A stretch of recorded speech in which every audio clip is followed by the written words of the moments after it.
Pooja Plastic, bathroom accessories, essentials that make your bathroom beautiful, and many more. Pooja Plastic colorful range that makes every bathroom cheerful.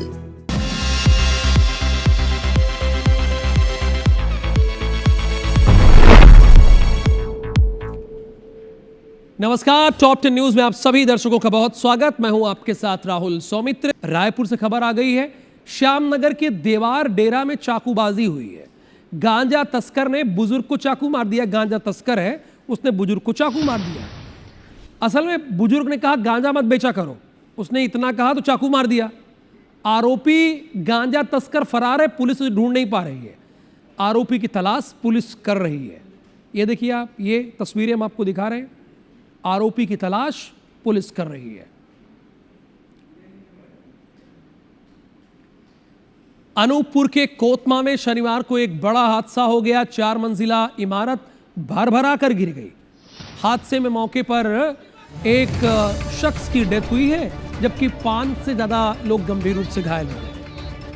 Rescue team मौके पर पहुंच गई है और राहत और बचाव कार्य शुरू कर दिया है।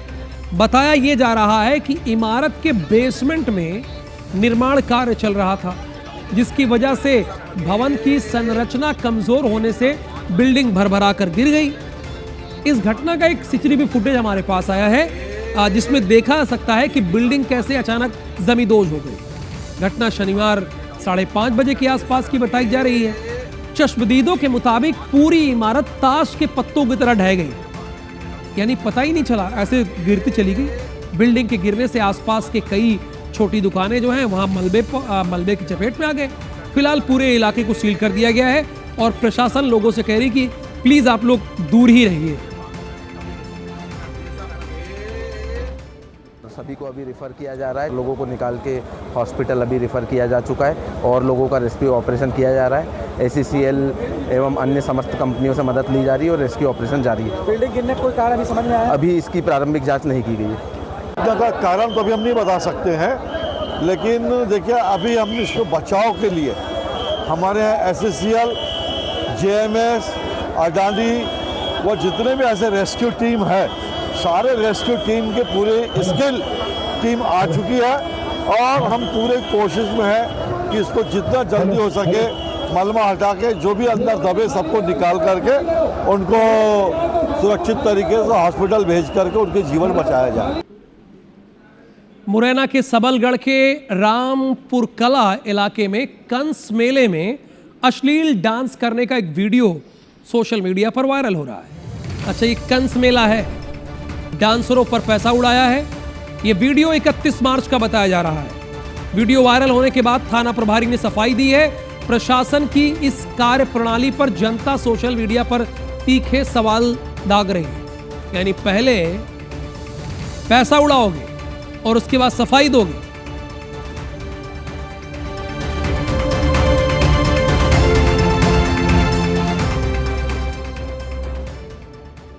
जहाँ हमारा पुलिस प्रशासन है, हम उनसे मांग करते हैं सुरक्षा की, तब भी हमारे ऊपर सब सुरक्षा के लिए दिन और रात पूरी रात मेहनत करते हैं।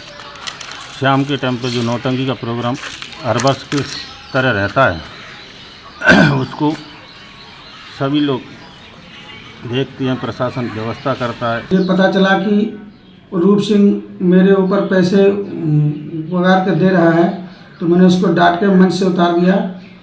शांति व्यवस्था बना। मेरा ऐसा कोई उद्देश्य नहीं था कि मंच पे मैं आयोजन को बेकार बनाऊं। अच्छा, पुलिस का अच्छा है ना, जब फंस जाए तो कहे कि मैं मंच पे चढ़ गया था डांटने के लिए, तो उसके बाद क्यों गाना हो रहा था? उसके बाद होता रहा। अच्छी ये डांटने का तरीका तो आपका अच्छा है। बहरहाल मैं तो एंकर हूं, दूसरी खबर पर आ जाता हूं। ग्वालियर की एक खबर है। एक युवक द्वारा पहचान छिपाकर विधवा महिला को प्रेम जाल में फंसाने और उसके साथ दुष्कर्म करने का मामला सामने आया है। महिला की शिकायत पर पुलिस ने आरोपी को गिरफ्तार किया है। माधोगंज थाना क्षेत्र में रहने वाली विधवा महिला ने पुलिस को बताया कि उसके पति का निधन हो गया है।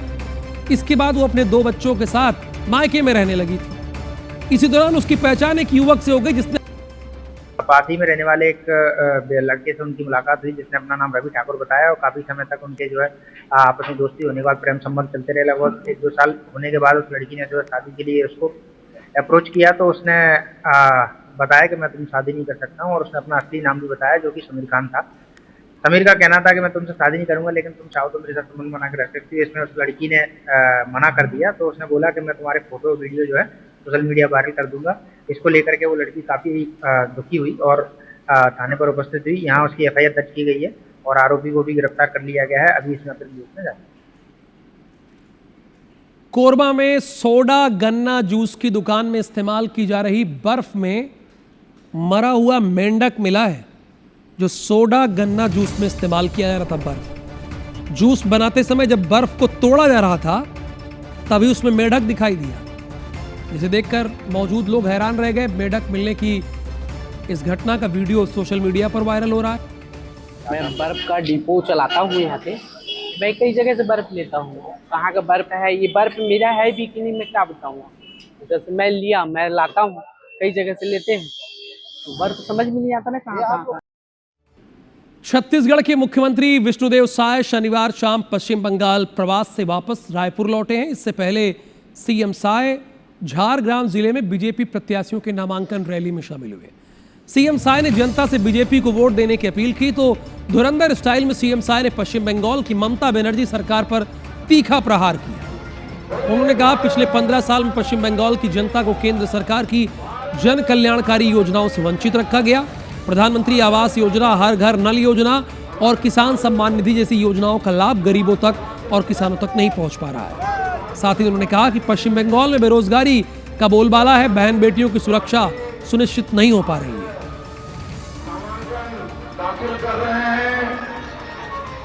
ममता बनर्जी की स्थिति बहुत खराब है, और जिस तरह से हमारे देश के माननीय प्रधानमंत्री जी का वहाँ पर रैली हुआ था, जिसमें अपार भीड़ जनसैलाब उसमें भी उमड़ा था, और अभी भी जहाँ पर नामांकन रैली हो रहा है वहाँ भी लोगों का जनसैलाब उमड़ रहा है, और जनता का आक्रोश देख के वो विचलित हो गई है।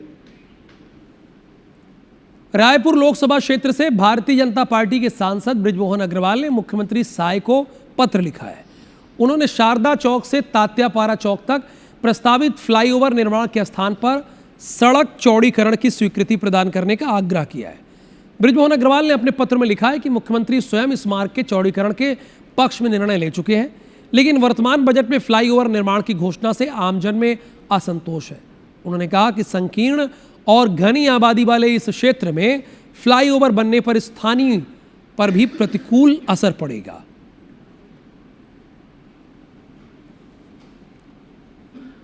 खबर अंबिकापुर से है। लंबे समय बाद छत्तीसगढ़ के पुलिस महानिदेशक अरुण देव गौतम सरगुजा संभाग के मुख्यालय पहुंचे और संभाग की उच्च स्तरीय पुलिस समीक्षा की बैठक की अध्यक्षता की।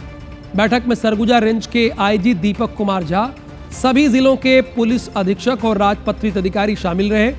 DGP ने संभाग की सुरक्षा और कानून व्यवस्था का विस्तृत आकलन किया।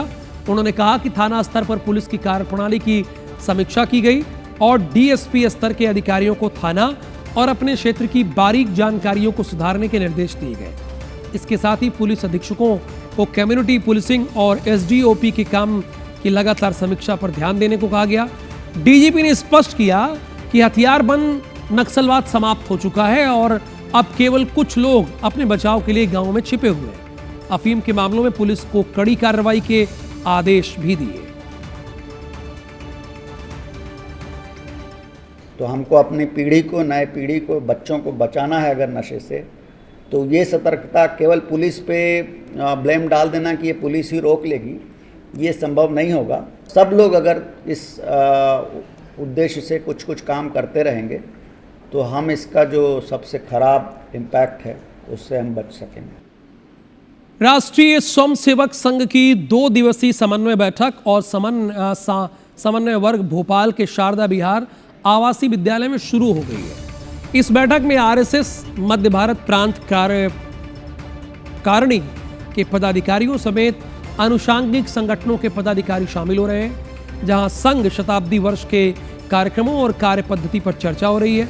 संघ की बैठक पर सियासत भी शुरू हो गई है और संघ के आनुषंगिक संगठनों में राजनीति क्षेत्र में काम करने वाला संगठन भारतीय जनता पार्टी है।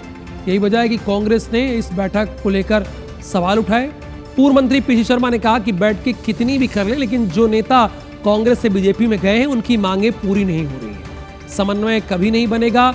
इस पर बीजेपी प्रदेश मंत्री रजनीश अग्रवाल ने पलटवार किया, कहा कि कांग्रेस गुटबाजी वाली राजनीति करती है, वे खुद एकजुट नहीं हो सकते, इसलिए कांग्रेस ही ऐसी बैठकों पर सवाल उठा रहे हैं। समन्वय में बैठे कितनी करें, लेकिन जो कांग्रेस से गए हैं नेता कार्यकर्ता, वो उनकी अपनी मांगे हैं, वो पूरी होनी चाहिए, समन्वय कभी बनेगा नहीं। कांग्रेस की जो दृष्टि है वो गुट की है, गुटबाजी की है, विध्वंस की है, अराजकता की है, लड़ने लड़ाने की है, एक दूसरे से प्रतिस्पर्धा की है, आपस में नहीं की है, एकजुट एक कभी कुछ हो नहीं सकते और दूसरे को भी इस रूप में देख नहीं सकते। इंदौर में स्कूल चले हम अभियान के तहत एक खास कार्यक्रम का आयोजन किया गया। कार्यक्रम में कलेक्टर शिवम वर्मा ने छात्राओं को अपने सपनों को पूरा करने के लिए प्रेरित किया। इस दौरान उस वक्त खास माहौल बन गया जब 11वीं की छात्रा ऐश्वर्या कुमावत ने अपनी इच्छा जाहिर की। छात्रा ने कलेक्टर से सीएम की तरह बनने की बात कहते हुए कहा कि वो मुख्यमंत्री से मिलना चाहती है। ऐश्वर्या का कहना है कि वो भी पढ़ लिख कर कई डिग्रियां हासिल करना चाहती है और भविष्य में मुख्यमंत्री बनकर समाज के लिए काम करना चाहती है। छात्रा के इस जज्बे को देखते हुए कलेक्टर भी प्रभावित हुए और उन्होंने आश्वासन दिया कि जल्द ही छात्रा की मुख्यमंत्री से मुलाकात करवाई जाएगी।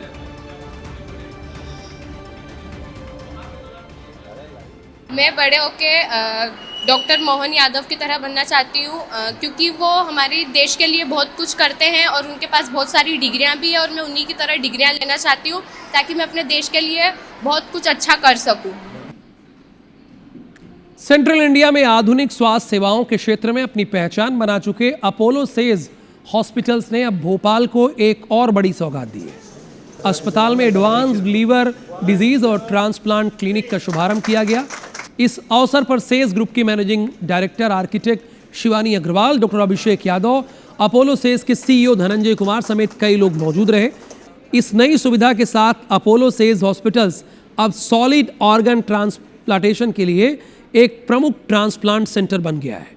अस्पताल के विशेषज्ञों के अनुसार नए क्लिनिक में मरीजों का विस्तृत मूल्यांकन किया जाएगा ताकि ये तय किया जा सके कि उन्हें ट्रांसप्लांट की आवश्यकता है या नहीं है। ये क्लिनिक डिजीज डोनर और लिविंग डोनर दोनों प्रकार के लीवर ट्रांसप्लांट की सुविधा उपलब्ध कराएगा। लॉन्च के अवसर पर अस्पताल ने पहली ओपीडी कंसल्टेशन और सभी डायग्नोस्टिक जांचों पर 50% की छूट की घोषणा की ताकि अधिक से अधिक मरीज समय पर जांच और उपचार करवा सकें। और नया चैप्टर जोड़ रहा है कि एक बहुत ही एडवांस्ड जो सर्जरी का टेक्निक होता है जिसे लिवर ट्रांसप्लांट बोलते हैं, उसका आज इनॉग्रेशन यहाँ पे अपोलो सेज हॉस्पिटल में किया जा रहा है। लो कॉस्ट में सेम सक्सेस वाली जो सर्जरीज़ हैं जैसे एडवांस सर्जरी लिवर ट्रांसप्लांट, वो यहाँ के लोगों को यहीं पे अवेलेबल हो सकती है। I am so glad that Apollo says hospital इतनी सारी नई नई चीज़ें करता रहता है। हमारी फैबुलस टीम को मैं बहुत बहुत ग्रैटिट्यूड फील करती हूँ इतनी अच्छी टीम के लिए, एंड बहुत ज़्यादा भगवान के लिए ग्रैटिट्यूड है कि हमें इतने अच्छे लोगों से मिलाया जो हम लोग इतनी अच्छी नई नई चीज़ें करते जा रहे हैं। Apollo has been so helpful. Raipur के एमएमआई नारायणा हॉस्पिटल की विशेषज्ञ टीम ने स्वास्थ्य सेवा के क्षेत्र में एक बड़ी उपलब्धि हासिल की है। विशेषज्ञों ने 8 वर्षीय बच्ची पर जटिल और दुर्लभ ट्रिपल इंटरवेंशनल कार्डियक प्रक्रिया सफलतापूर्वक पूरी की। ये छत्तीसगढ़ और मध्य भारत का पहला ऐसा मामला माना जा रहा है। बच्ची की बीमारी की पहचान हॉस्पिटल की ओर से आयोजित स्वास्थ्य शिविर के दौरान हुई थी। उसे pulmonary stenosis, atrial septal defect और जन्मजात कंप्लीट हार्ट ब्लॉक जैसी गंभीर समस्याएं थी। बच्ची को अस्पताल में एडमिट करने के बाद उसे 3 महत्वपूर्ण इलाज की जरूरत थी। पहला, सक्रिय वाल्व का इलाज, दूसरा वैलून के जरिए ASD को डिवाइस से बंद करना और तीसरा स्थायी पेसमेकर का ट्रांसप्लांट करना था। लेकिन हॉस्पिटल की विशेषज्ञ टीम के कुशल प्रयासों से ये प्रक्रिया बिना किसी जटिलता के सफल रही। बच्ची को सिर्फ 3 दिनों में हॉस्पिटल से छुट्टी दे दी गई। मल्टीपल प्रॉब्लम्स एक ही पेशेंट में था, जिसको एक सिटिंग में हम उसको प्रोसीजर को सक्सेसफुली किए हैं। क्योंकि हॉस्पिटल में एक्सपर्टीज अवेलेबल है और हॉस्पिटल का बैकअप सपोर्ट बहुत अच्छा है, ये केस को हम प्रॉपरली और सक्सेसफुली कर पाए और पेशेंट को बिना कोई कॉम्प्लिकेशन घर भेज पाए। इसमें हमारी पूरी टीम जो है, ना कि सिर्फ क्लिनिकल टीम बल्कि एडमिनिस्ट्रेटिव टीम का भी बहुत बड़ा सहयोग रहा है इतने सारे प्रोसीजर्स एक साथ संपन्न करने के लिए। और आज बच्चा जो है डिस्चार्ज होके अपना जो फुल लाइफ जो है वो जी रहा है। अमेरिकी राष्ट्रपति डोनाल्ड ट्रंप की चेतावनी है, ईरान के पास केवल 2 दिन बचे हैं, 48 आवर्स, 48 घंटे। बोला उन्होंने कि समझौता या हॉर्म्यूज स्ट्रेट खोलने के 10 दिन का समय दिया था, 10 दिन में केवल 48 घंटे शेष है। तबाही के लिए तैयार रहे ईरान, ये ट्रंप ने 2 टूक कहा है सोशल मीडिया पर।